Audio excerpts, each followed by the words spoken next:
sommes-nous seuls dans l'univers? L'homme a toujours observé les étoiles dans l'espoir de découvrir des preuves de l'existence d'autres formes de vie. Mais la vérité n'est pas là. Elle se trouve ici. Depuis la Seconde Guerre mondiale, le gouvernement britannique surveille étroitement son espace aérien. Le ministère de la Défense a conservé dans ses archives des milliers de témoignages sur des cas d'observation d'OVNI, dont certains restent à ce jour inexpliqués. Mais le secret a été levé depuis peu. Grâce à ces dossiers rendus publics, nous sommes aujourd'hui en mesure de vous dévoiler toute la vérité sur les ovnis observés dans le ciel de Grande-Bretagne. Une collision aérienne évitée de justesse. Je ne sais pas ce que c'était. Et aujourd'hui, je n'en ai toujours pas la moindre idée. La rencontre rapprochée d'un bombardier de la Seconde Guerre mondiale. Je n'aime pas en parler. Je n'en parle qu'à mes amis proches. Un objet non identifié repéré par un radar. Et de nouveaux éléments sur un célèbre cas d'observation d'OVNI, le Roswell gallois. Si on pouvait prouver l'origine extraterrestre d'un OVNI, c'est tout notre système de croyances qui s'en trouverait profondément modifié. Face à ces histoires étranges et inexpliquées, comment ne pas s'interroger sur l'existence d'autres formes de vie venues d'ailleurs?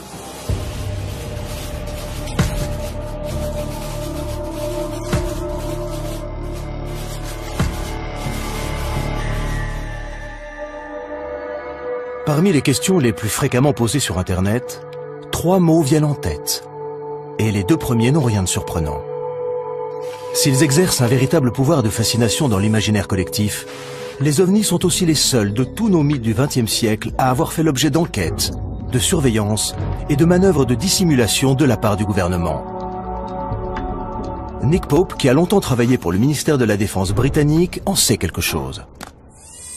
En 1952, le ministère de la Défense a jugé nécessaire de monter une petite unité chargée d'enquêter de manière permanente sur le phénomène des ovnis.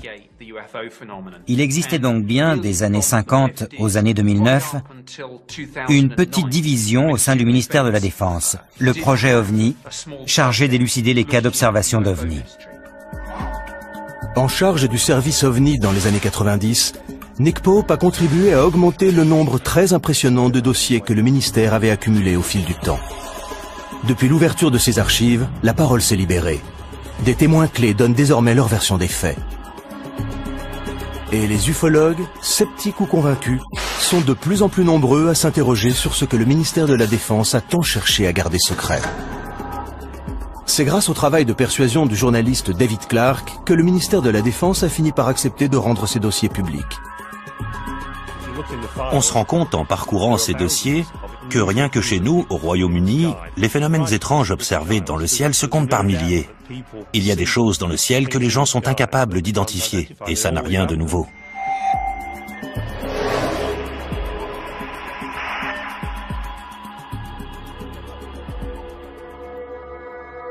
« 6 janvier 1995. 2 pilotes aux commandes d'un Boeing 737 transportant 60 passagers et effectuant la liaison Milan-Manchester signalent qu'ils viennent d'éviter de justesse une collision avec un objet non identifié.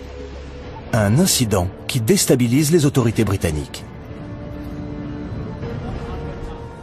Il y a dans les dossiers du ministère de la Défense plusieurs cas de collision évités de justesse entre des avions de ligne et des objets non identifiés. Et l'incident le plus frappant est celui signalé par l'équipage d'un 737 de la British Airways. Speedbird 5061, survol des Pennines, 15 km. Ils approchaient d'une zone nuageuse, mais le ciel était encore bien dégagé, et la vision plutôt bonne, quand soudain le copilote a vu un objet illuminé comme un arbre de Noël leur arriver dessus.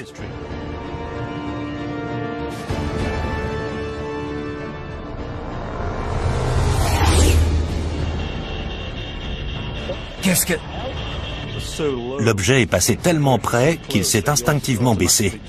Il a vraiment cru qu'il allait le heurter. Il s'est aussitôt tourné vers le commandant pour lui dire « Vous avez vu ?» Et le commandant lui a répondu « Oui, j'ai vu ». Les pilotes appellent aussitôt la tour de contrôle de Manchester. De peur de voir leur réputation mise à mal, les pilotes ne sont pas vraiment enclins à dire qu'ils ont vu des soucoupes volantes.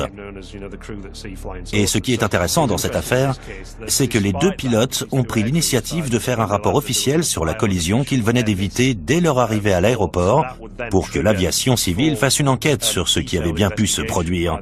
Et c'est exactement ce qui s'est passé. À la suite de cet incroyable incident, le ministère diligenta une enquête complète et approfondie, dont Anthony Booth, responsable des enquêtes de sécurité dans l'aviation civile, fut chargé. C'était très étonnant comme affaire. Ça faisait 7 ans que je travaillais dans ce service et jamais encore je n'avais été confronté à un cas pareil. Nous avons interrogé les deux pilotes, examiné les enregistrements radars, les transcriptions des enregistrements des voix des pilotes, de celles des contrôleurs du trafic aérien de Manchester, tout ce qui pouvait nous éclairer sur la nature de cet objet. Si les pilotes refusent aujourd'hui de s'exprimer publiquement sur cette affaire, nous savons aujourd'hui, grâce à l'ouverture des archives du ministère de la Défense, ce qu'ils ont déclaré à Anthony Booth à l'époque. Je regardais droit devant moi quand j'ai vu quelque chose passer sur le côté qui a attiré mon attention.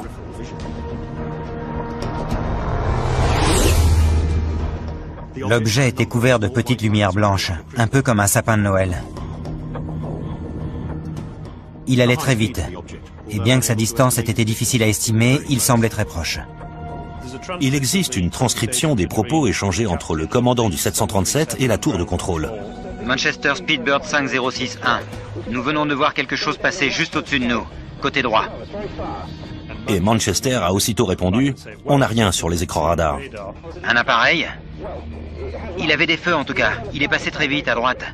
Et le contrôleur leur a demandé « Au-dessus de vous ?» Pratiquement, oui. Le contrôleur leur a demandé de rester vigilants, mais il n'y avait apparemment plus rien à voir. Ils devaient vraiment aller... Très vite, vu la vitesse à laquelle il a disparu. Bon, ok, très bien. Rien n'apparaît sur les écrans radars de la tour de contrôle de Manchester. Ce qui, d'après le spécialiste des radars Doug Robb, est plus qu'étonnant. Vu le nombre de radars installés à cet endroit, les chances qu'une telle activité échappe à la détection sont quasi nulles.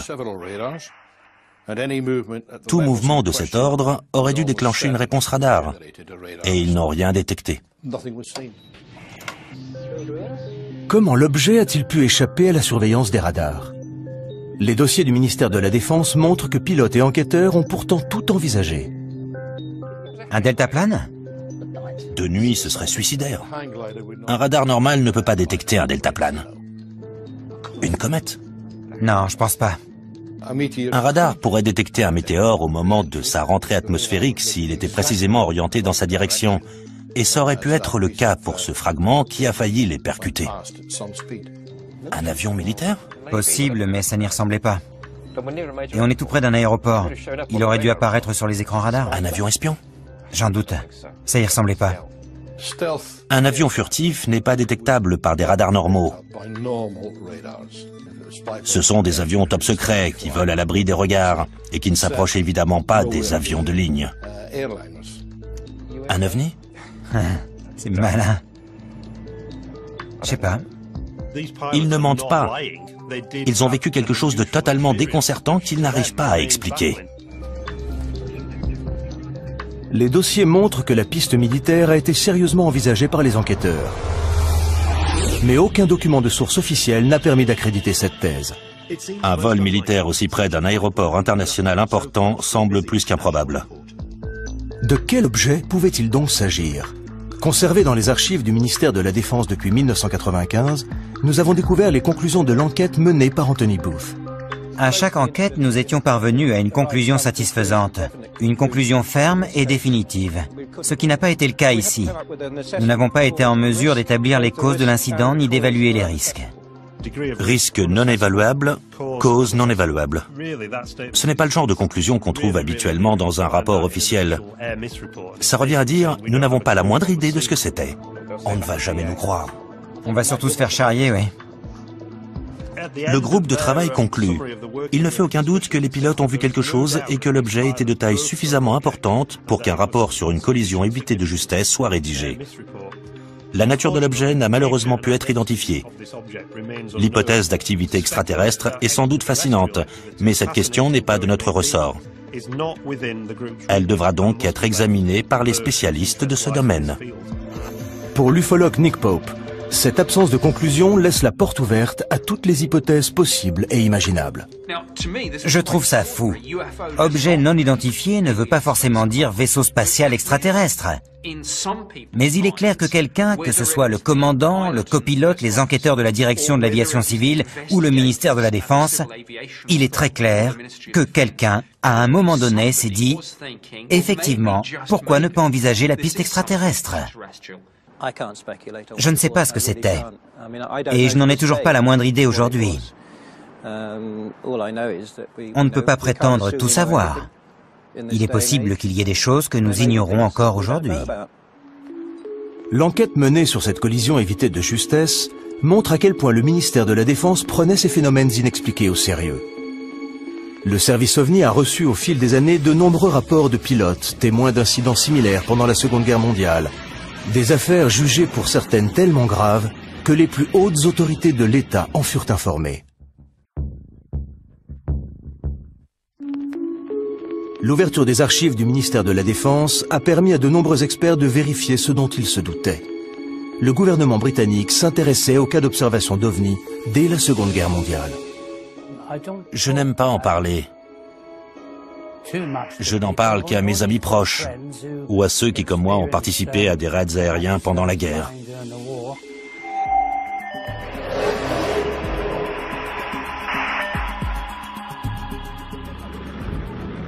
Printemps 1944. L'aviation britannique bombarde l'Allemagne. Les bruits qui courent alors sur d'étranges missiles non identifiés parviennent jusqu'au haut commandement des armées. D'après les dossiers du ministère de la Défense, l'ordre de garder le silence sur ces objets non identifiés susceptibles de nuire au moral de la population est venu de l'état-major même des armées. L'artilleur Bernard Day témoigne. Voici le journal que je tenais pendant la guerre. À la date du 26 avril, j'ai écrit « Opération Essen ». Raid aérien de 300 appareils sur Essen. Le même jour, Bernard Day assiste à un événement incroyable. Des objets non identifiés que je décrirais comme des boules de feu incandescentes. C'est la première fois que Bernard Day s'exprime publiquement sur ce qui lui est arrivé cette nuit-là. Nous avons quitté la zone cible pour rentrer à notre base, à Mildenhall. Nous survolions la France, où tout était calme. Soudain, j'ai vu 3 boules de feu sous l'appareil qui nous arrivaient droit dessus. J'ai immédiatement prévenu notre pilote, Arthur Horton, avec l'interphone de bord. Quelques secondes plus tard, Brian Harper, l'artilleur qui était à l'arrière, a vu 2 autres boules de feu. Un peu troublé, Arthur a demandé « Des avions de chasse ?» Et je lui ai répondu « Non, pas des avions de chasse, Arthur. Des boules de feu qui foncent droit sur nous. » J'ai dit à Arthur « Change de cap. Vire à droite. Vite, vite, vite. »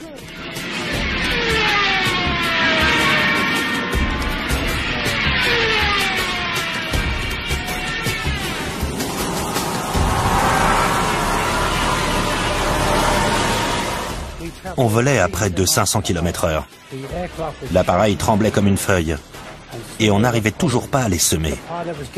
Le pilote avait peur de cramer les moteurs. Dave, l'ingénieur, a dit « Mais et les moteurs ?» Et on lui a répondu « T'occupe, fonce !» ou quelque chose dans ce goût-là, mais avec quelques noms d'oiseaux en plus. On a eu la trouille de notre vie ce jour-là. Et puis, les 5 boules de feu ont fini par perdre de leur vitesse. Elles ont disparu dans la nuit. Et on est rentré à la base sain et sauf. À notre arrivée à la base, à Mildenhall, Nous avons été interrogés, comme le voulait la procédure habituelle, par des officiers de renseignement, qui se sont bien fichus de nous. Et le pilote, qui était passablement agacé, leur a dit « Je suis sûr que si vous aviez été avec nous, vous trouveriez ça beaucoup moins drôle. » Nous lui avons demandé s'il avait une idée de ce que c'était. J'étais vraiment perplexe. Je me suis dit que c'était peut-être de nouvelles armes de guerre que les Allemands avaient inventées. Et le cas de Bernard Dye n'est pas unique. D'autres membres d'équipage ont assisté à des phénomènes inexpliqués pendant la guerre. Une de ces affaires a même été étouffée. Et l'ordre est venu des plus hautes sphères de l'État. Winston Churchill, le Premier ministre de l'époque, avait tellement peur des fuites qu'il a demandé à ce que le rapport soit classé top secret pendant 50 ans. Monsieur Churchill a demandé à ce que le rapport soit classé top secret pendant 50 ans et qu'il reviendrait à un futur Premier ministre de réévaluer son niveau de classification. L'ordre donné par Churchill concerne un incident rapporté par l'équipage d'un avion de la Royal Air Force revenant d'une mission de reconnaissance en Allemagne.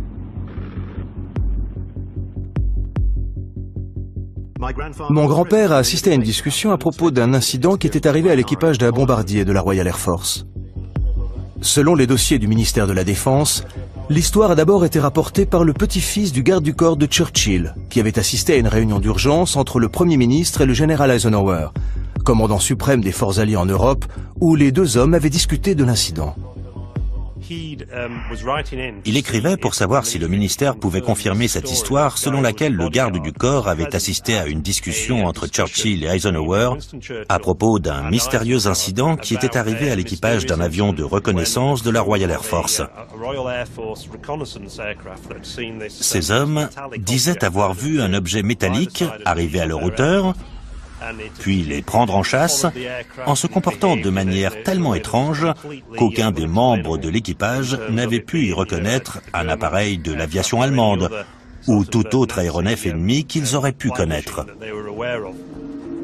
Un expert en aéronautique est également présent à la réunion. Il a écarté la possibilité d'un missile, un missile ne pouvant ralentir sa course pour rester à la hauteur d'un avion moins rapide que lui. Pour Churchill, l'affaire n'ira pas plus loin. Quand l'un des participants à la réunion a évoqué la possibilité d'un objet volant non identifié, Churchill a immédiatement demandé à ce que l'incident soit classé top secret. Le dossier va même plus loin. On y apprend combien Churchill s'inquiétait de la réaction des Britanniques s'ils avaient eu vent de cette mystérieuse affaire d'OVNI. Il faut classifier l'information au plus vite, au risque qu'elle ne sème la panique au sein de la population et qu'elle ne détruise la foi des Britanniques en leur Église. D'après les dossiers du ministère de la Défense, ce n'est pas la première fois que Churchill est amené à gérer une affaire d'OVNI. En octobre 1912, d'étranges lumières avaient été aperçues au-dessus des chantiers navals de Chiemess dans l'Essex. Et Winston Churchill, qui était alors premier lord de l'amirauté, avait dû s'en occuper. Il avait d'ailleurs dû admettre devant le Parlement qu'il n'était pas en mesure d'expliquer ce qui s'était passé. Les dossiers montrent que même après la guerre, Churchill s'intéressait de près à ces phénomènes inexpliqués. Après la vague d'observations d'OVNI à Washington, qui fit la une des journaux en 1952, Churchill s'est beaucoup intéressé à ces histoires. Il a d'ailleurs envoyé une note au secrétaire d'État de l'air disant « Quel crédit faut-il accorder à ces histoires de soucoupes volantes? J'aimerais en savoir plus. Envoyez-moi un rapport quand cela vous sera possible. » Bernard Dye ignorait tout de ces affaires que Churchill prenait tant de soin à dissimuler au grand public pendant la Seconde Guerre mondiale. Nous lui avons montré le dossier du ministère de la Défense concernant Churchill. D'après ce que j'ai lu dans ce rapport, ça ressemblait vraiment beaucoup à ce que j'ai vu moi-même cette nuit-là. J'ignorais totalement que Churchill en avait été informé, mais ça ne m'étonne pas vraiment, car il s'est passé des choses vraiment étranges pendant la guerre, dont je ne peux pas être le seul à avoir été témoin. Ce qui est frappant, c'est le nombre très élevé d'incidents de ce type rapportés par les équipages dans les années 40. Des dossiers de la Royal Air Force conservés aux archives nationales mentionnent ces rapports sur des phénomènes semblables à des explosions de roquettes qu'on n'a jamais pu expliquer. Mais à la fin de la guerre, quand on a interrogé les pilotes de la Luftwaffe, certains ont raconté avoir vu des choses similaires qu'ils ont prises pour des armes secrètes ennemies. Y aurait-il une explication rationnelle à ces phénomènes observés par les équipages pendant la guerre? À l'époque, on a mis ça sur le compte de l'état de stress des pilotes et des équipages, qui, face au danger, secrétaient de telles doses d'adrénaline que leur perception en était altérée. OVNI ou pas, ces dossiers montrent à quel point les dirigeants de la Seconde Guerre mondiale tenaient à ce que ces affaires restent secrètes. Et le temps ne changera rien à l'attitude du gouvernement face aux OVNI. 50 ans plus tard, il en aura toujours aussi peur.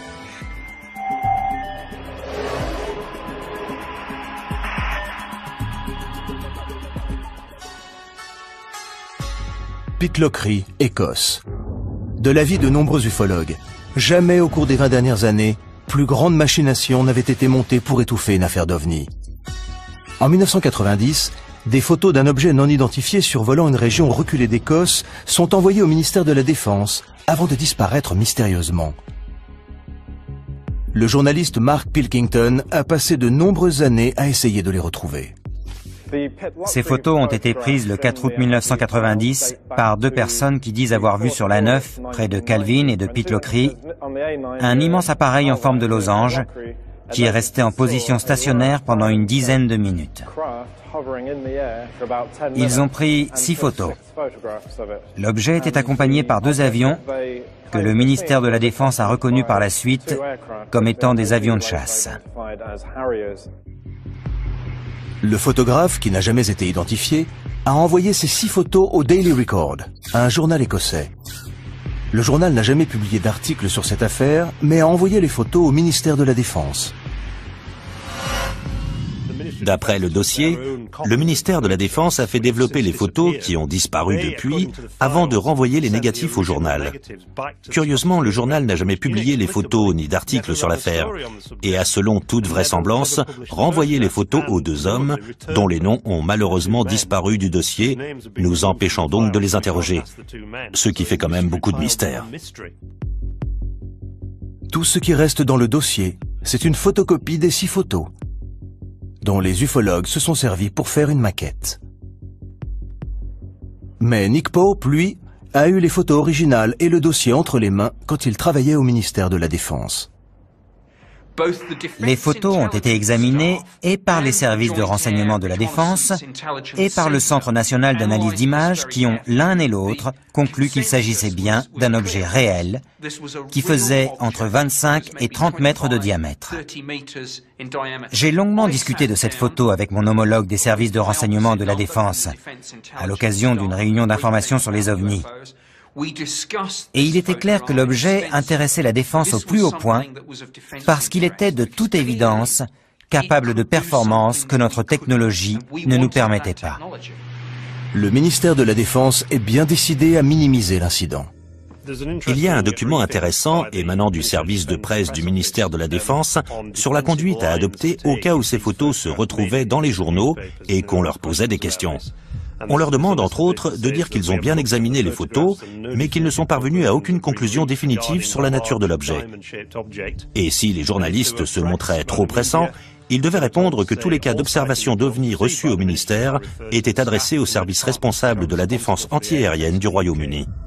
À l'époque où il travaillait au ministère, Nick Pope avait un agrandissement de la photo sur le mur de son bureau. Jusqu'à ce qu'un jour, son supérieur la retire. On ne peut pas écarter l'éventualité d'un prototype d'avion espion américain top secret. Mon chef de service s'en est en tout cas persuadé. Pour lui, c'était un drone ou un avion secret. Et il m'a demandé de la retirer. On sait, grâce au dossier, qu'on s'interrogeait beaucoup en interne sur l'éventualité d'un avion espion appartenant aux Américains. Et pourquoi, si c'était le cas, ils n'avaient pas demandé d'autorisation avant de faire voler cette chose dans notre espace aérien. Pour Mark Pilkington, les événements de l'époque ne sont peut-être pas étrangers à l'affaire. Peut-être a-t-on pris l'objet pour ce qu'il n'était pas. C'était juste 2 jours après le début de la première guerre du Golfe, à un moment où il y avait de toute évidence d'importants déploiements de moyens aériens en direction du Moyen-Orient. Et le Royaume-Uni servait de base d'approvisionnement ou de lancement pour un grand nombre de ces avions. Comme Churchill 40 ans plus tôt,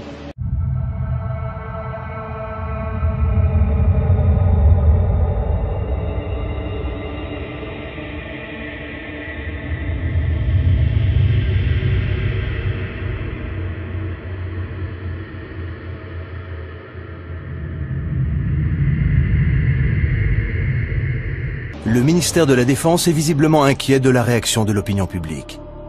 Aurait-il fait disparaître les photos de pickloquerie pour étouffer l'affaire? Il est possible que le ministère de la Défense ait détruit ces images.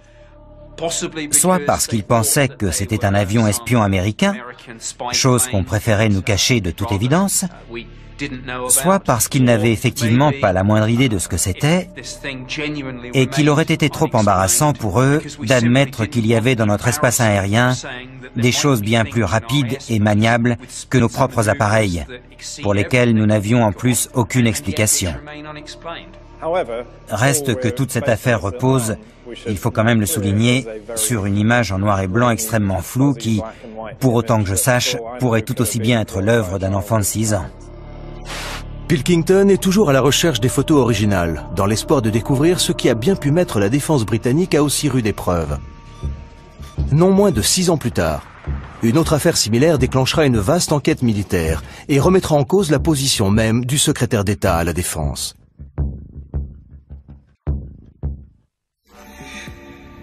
En 1996, le ministère de la Défense se retrouve embarqué dans une nouvelle affaire d'OVNI, repérée cette fois dans le ciel d'East Anglia. Une affaire qui impliquera la police, la gendarmerie maritime et la Royal Air Force, et où le secrétaire d'État à la Défense en personne sera interpellé sur son inaction. Je suis très préoccupé par un incident survenu près des côtes d'East Anglia relatif à un objet volant non identifié dont la présence a été corroborée par plusieurs radars militaires. Pourquoi n'avons-nous pas envoyé nos chasseurs ? Cette affaire, qui sèmera la panique jusqu'au sommet de l'État, débute par une calme soirée d'octobre sur la côte est du Royaume-Uni.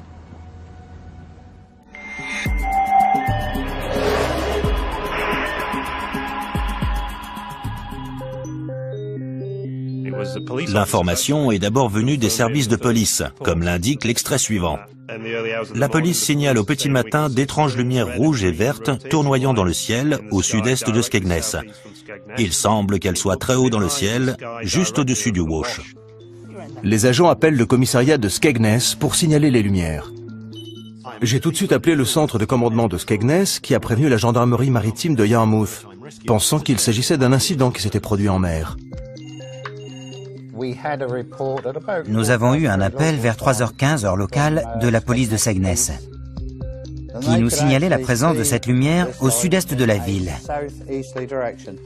Nous ne savions pas ce que c'était à ce moment-là, mais nous avons immédiatement prévenu les radars de la défense antiaérienne pour savoir s'ils avaient repéré quelque chose de leur côté.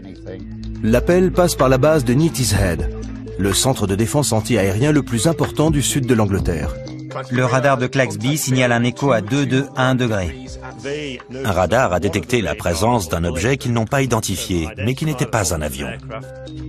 L'écho-radar et les étranges lumières signalées non loin de Skegness auraient-ils la même origine? Un vent de panique souffle sur la ville et la police reçoit des dizaines d'appels. Non, ils ne sont pas en train de nous envahir.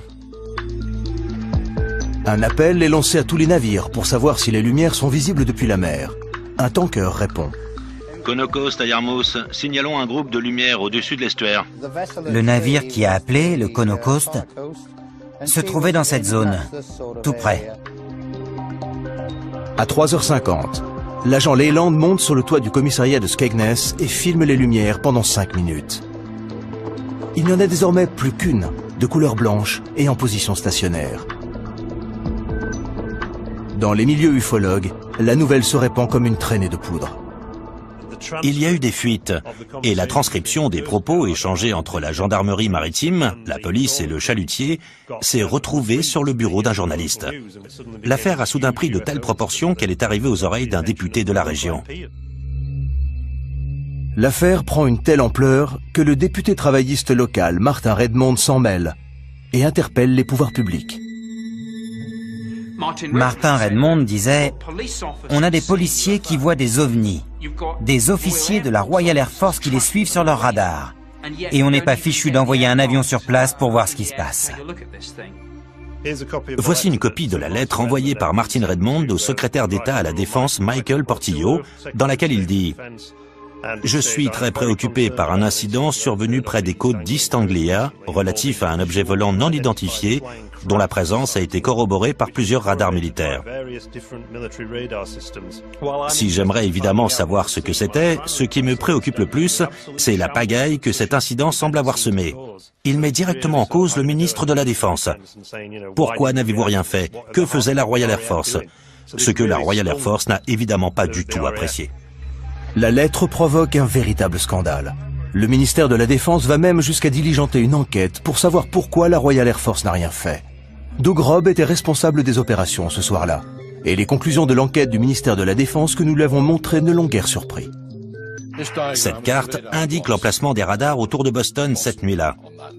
Et il est précisé ici que c'est le radar de Claxby qui a repéré l'objet. L'objet était immobile, sur Terre. Et après enquête, on a conclu qu'il s'agissait du clocher de l'église de la paroisse, le Boston Stump, comme on l'appelle ici. Le coupable tout désigné pour le ministère de la Défense. L'église, connue dans les milieux aéronautiques sous le nom de Boston Stump, apparaît parfois sur les écrans radars selon le type de propagation utilisé. Ils ont dit que le phénomène n'avait rien à voir avec les lumières stationnaires très vives que la police et l'équipage du tanker avaient vues entre Boston et Skegness. Le rapport conclut « Rien ne justifiait l'envoi de chasseurs de la Royal Air Force ». N'en déplaise au député Martin Redmond. On déclenche la procédure dans le cas d'un appareil qui arrive à grande vitesse. Mais on n'envoie pas un chasseur sur un objet fixe, sur Terre qui plus est. On ne peut pas parler de menace. Si l'objet repéré par le radar était bien l'église, qu'en est-il des mystérieuses lumières aperçues par la police et l'équipage du tanker? Le ministère de la Défense a minutieusement examiné les images tournées par l'agent Leyland. Cela fait penser à un lointain corps céleste. Le ministère de la Défense a fait analyser les images par l'Observatoire royal de Greenwich. Nous avons montré à l'astronome et ufologue Ian Redpath les conclusions de l'Observatoire et les images vidéo que le ministère de la Défense conservait dans ses archives depuis 1996. Quand on regarde les images tournées par la police, on voit un point lumineux très brillant, parfaitement immobile. Et si certains y ont vu un ovni, c'est bien la preuve que même un témoin de bonne foi peut se tromper et prendre un corps céleste particulièrement lumineux pour ce qu'il n'est pas. Et le plus souvent, c'est la planète Vénus. On l'a d'ailleurs surnommée la reine des ovnis, car c'est le corps céleste le plus lumineux après le Soleil et la Lune. Et ça pourrait très bien être ce que les policiers ont vu. Quant aux couleurs attribuées aux lumières, il a là aussi son idée sur la question. Souvent, quand on zoome avec une caméra, l'image devient totalement floue. Et le fait que la lumière prenne ici des formes étranges vient du diaphragme de l'objectif. Mais cela n'explique pas ce que l'équipage du tanker a pu voir. D'après l'enquête du ministère de la Défense, la lumière aperçue par les marins ne venait pas de la planète Vénus, mais d'une autre direction, ce qui laissa les enquêteurs perplexes. Ces lumières restent inexpliquées. Pas pour Ian Redpath, qui a beaucoup réfléchi à la question. Ce que les hommes à bord du tanker ont vu au nord était, à mon avis, une autre étoile très lumineuse, Vega, connue pour ses scintillements multicolores. Mais si cette affaire a pris de telles proportions, c'est d'après David Clarke pour une raison bien précise. Ça s'est passé en 1996, l'année où la série X-Files battait des records d'audience en Angleterre. Et curieusement, c'est aussi l'année 1996-1997 où on a enregistré le plus grand nombre d'observations d'OVNI depuis 1978. Faut-il classer l'affaire? Ou connaîtra-t-elle de nouveaux coups de théâtre, comme la célèbre affaire aux multiples rebondissements connue sous le nom de Roswell gallois?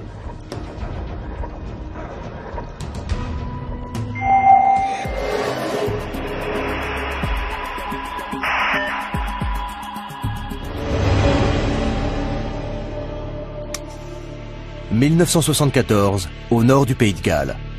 Des milliers de témoins font état d'une violente secousse sismique et d'étranges lumières tombant du ciel. De l'avis de certains ufologues, il s'agirait d'un crash d'OVNI, affaire que le gouvernement aurait depuis cherché à étouffer.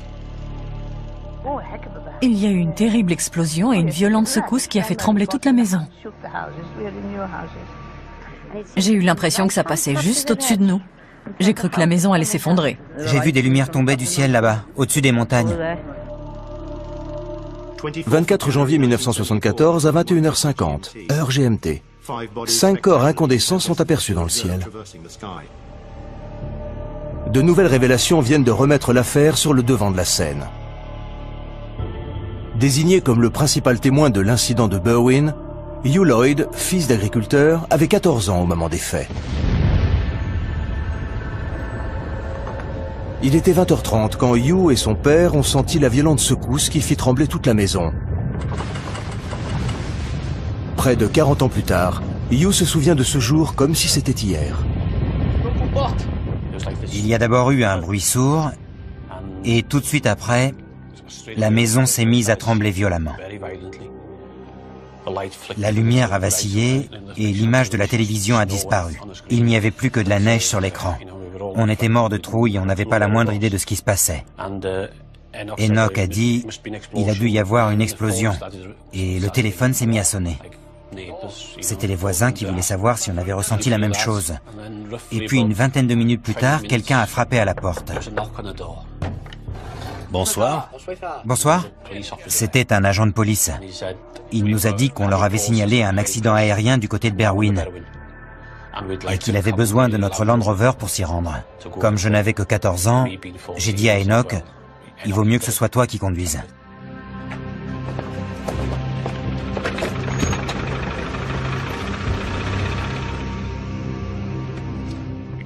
On a roulé sur un peu plus d'1 kilomètre en direction des montagnes et on s'est arrêté. On est sorti de la voiture avec les torches, tout était calme. Il faisait tellement noir qu'on n'y voyait rien. Répartissez-vous les torches. Un des policiers a dit, il n'y a rien. C'est trop calme pour qu'il se soit passé quelque chose ici. Autant que vous rentriez. On a fait demi-tour et au moment où on arrivait à la voiture, on a vu une lumière très vive. Qu'est-ce que c'est que ça ? Au-dessus de la vallée, juste derrière ces arbres, là-bas, à gauche, dans la vallée entre ces deux montagnes, une lumière très vive qui montait du sol. Une lumière vraiment éblouissante. On voyait bien qu'elle montait du sol, mais on n'arrivait pas à voir d'où précisément. Parce qu'on ne voyait pas le fond de la vallée d'où on était. Ça ne ressemblait pas à un crash aérien. La lumière était trop blanche pour que ce soit un feu, et ça n'a duré qu'une vingtaine de secondes, tout au plus. Et ils ont eu beau chercher, ils n'ont jamais découvert la moindre trace d'accident aérien. Comment expliquer cette lumière? L'ufologue Andy Roberts a passé des années à enquêter sur cet incident. S'il ne croit pas vraiment à la thèse extraterrestre, il admet qu'il existe un véritable mystère autour de cette affaire. Quand Patty Vance, une infirmière d'un village des environs, a entendu l'explosion, elle a tout de suite pensé à un accident aérien. Et comme elle était infirmière et qu'elle avait du matériel médical, elle a décidé de se rendre immédiatement sur place pour venir en aide aux blessés en attendant que les secours arrivent. Patty Vance et ses deux filles sont à environ 6 km de l'endroit où se trouve Hugh Lloyd, quand la violente secousse se fait sentir. Qu'est-ce que c'est? On aurait dit un avion. Elle a pris sa voiture avec ses deux filles et elle a roulé pendant une quinzaine de minutes sur la départementale, pensant voir surgir une épave d'avion en feu à chaque instant. C'est la route qu'elle a prise ce soir-là, une route qu'elle connaissait bien et qui ne lui posait aucun problème, même de nuit. Elle arrivait dans l'autre sens et au détour de ces arbres, là-bas, elle a eu la surprise de découvrir sur la gauche, non pas une scène de crash aérien, mais une énorme boule de lumière qui passait du rouge au blanc, puis au orange. La source lumineuse est bien trop loin de la route pour pouvoir parcourir la distance à pied. Abasourdie, Patty Vance et ses deux filles restent un moment dans la voiture à regarder l'étrange boule de lumière changer de couleur. Près de cette boule, grosse comme la moitié de la Lune, elle a vu s'agiter des torches et des phares de voiture. Elle n'a pas vraiment compris ce qui se passait, mais comme visiblement ce n'était pas un crash aérien et que la situation avait de toute évidence déjà été prise en main, Elle est rentrée chez elle, mais elle ne sait toujours pas ce qu'elle a vu. Malgré l'arrivée de mystérieux hommes en noir censés faire la lumière sur cette affaire, Patty Vance et Hugh Lloyd ne sauront sans doute jamais ce qu'ils ont vu cette nuit-là. L'étrange boule de lumière aperçue par Patty Vance et Hugh Lloyd en 1974 fait désormais partie du folklore ufologique. Et rien dans les dossiers du ministère de la Défense ne semble vouloir éclaircir ce mystère, qui décidément résiste à toute tentative d'explication. Peu de temps après l'incident, des chercheurs de l'Institut d'études géologiques britanniques furent dépêchés sur les lieux pour enquêter sur la secousse sismique. Juste après le tremblement de terre, nous avons reçu pas mal de témoignages, pas tous très cohérents, sur l'endroit exact où les lumières avaient été aperçues. J'ai donc envoyé une équipe pour interroger les gens sur place sur ce qu'ils avaient vu, entendu et ressenti. Dans la légende de Berwyn, les hommes de l'Institut d'études géologiques britanniques, aux allures de fonctionnaires et tout de noir vêtus, ont été surnommés les hommes en noir. Certains semblaient trouver notre démarche suspecte et on nous regardait d'un drôle d'air, comme si nous, humbles chercheurs de l'Institut d'études géologiques, avions quelque chose à voir avec les étranges événements qui s'étaient passés dans la région. Nous avons retrouvé dans les dossiers du ministère de la Défense le compte-rendu de Chris Browett sur son entretien avec l'infirmière Patty Vance. Dans le compte-rendu que j'ai rédigé à l'époque, Patty Vance disait qu'elle avait effectivement ressenti la secousse, mais qu'elle avait surtout eu très peur d'une lumière qu'elle avait vue dans le ciel. Une grosse boule de lumière d'un rouge incandescent. Ça, c'est la photocopie d'une carte que nous avons beaucoup utilisée lors de nos déplacements. Elle nous permettait de localiser l'endroit où l'interview avait eu lieu et de savoir ce que la personne avait vu, entendu et ressenti à cet endroit précis. La découverte de cette carte, conservée dans les archives du ministère de la Défense, a été une véritable révélation. On y voit que les lumières aperçues par Patty Vance et Hugh Lloyd sont apparues simultanément à un endroit très précis. L'ufologue Andy Roberts est retourné à l'endroit où Patty Vance et ses filles avaient vu la boule de lumière en 1974. Le même endroit où elle a raconté son aventure à Andy Roberts en 1998. Quand j'ai amené Patty Vance ici en 1998 et qu'elle m'a raconté son histoire, je l'ai prise en photo. Une photo où elle montre du doigt l'endroit où elle a vu ce qu'elle a vu en 1974. Et on voit qu'elle indique cette direction, là où la police et les agriculteurs sont eux-mêmes venus voir ce qui se passait. Patty Vance était sur la route qui va de Langennock à Welshpool, qui se trouve juste là, derrière ces arbres, là-bas. Donc si elle était à cet endroit-là, elle a sûrement vu la même chose que nous, parce que c'est pile dans l'alignement. Je suis sûr et certain qu'elle a vu les mêmes lumières que nous. On découvre dans les dossiers la piste privilégiée par le ministère de la Défense pour expliquer l'explosion et les mystérieuses lumières. Les recherches menées dans la zone concernée n'ont montré aucune trace d'impact. De l'avis de l'organisme britannique de météorologie, il pourrait cependant s'agir d'un bolide, à savoir un météore qui se désintègre pendant sa chute dans l'atmosphère. Selon une enquête menée parallèlement par la Société britannique d'astronomie, il est probable que le météore se soit désintégré au-dessus de Manchester et que son apparition ait été précédée à 20h30 par une secousse sismique dans les montagnes de Berwyn, n'ayant aucun lien avec la chute du météore. Le rapport fait donc état de deux événements distincts qui, par le plus grand des hasards, se sont produits la même nuit. Un météore qui se désintègre dans l'atmosphère et une secousse sismique. Cette incroyable coïncidence, deux phénomènes naturels distincts, un météore et une secousse sismique, se produisant simultanément, peut-elle expliquer à elle seule le mystère de Berwyn? Pour les partisans de la piste ufologique, il est évident que non. Les dossiers ne répondent en rien à la principale question soulevée par cette affaire. D'où provenait cette lumière montant du sol? Ce que Patty Vance a vu reste un mystère. Je n'imagine pas une seconde qu'il puisse s'agir d'un ovni. Encore que, dans le cas présent, il faudrait d'ailleurs plutôt parler d'un objet terrestre non identifié. Le mystère reste entier. Qu'on ait voulu privilégier la piste extraterrestre ou la thèse plus rationnelle du tremblement de terre et des météores, il faut quand même bien admettre que nous ne savons toujours pas ce qui a bien pu émettre cette lumière pendant au moins 10 bonnes minutes. Peut-on aujourd'hui parler d'affaires classées face à toutes ces questions restées sans réponse? Je pense que l'affaire Berwyn est loin d'être classée aux yeux du grand public. Il y a des gens qui, aujourd'hui, sont convaincus que l'ouverture de ces archives fait même partie d'une campagne de désinformation de la part du ministère de la Défense qui continue à vouloir nous cacher la vérité sur les ovnis. À terme, le ministère de la Défense s'est engagé à rendre tous les dossiers OVNI publics. Mais nous dévoilera-t-il vraiment tous ses secrets? Et sommes-nous réellement prêts à ne plus croire aux ovnis? Pour certains, les ovnis sont parmi nous, et ce pour un long moment encore. Jusqu'à ce que les vrais extraterrestres débarquent, sans doute. Il y a des gens qui disent que si on nous distille ces informations au compte-gouttes, c'est pour nous préparer au jour où on nous annoncera que ces choses existent vraiment.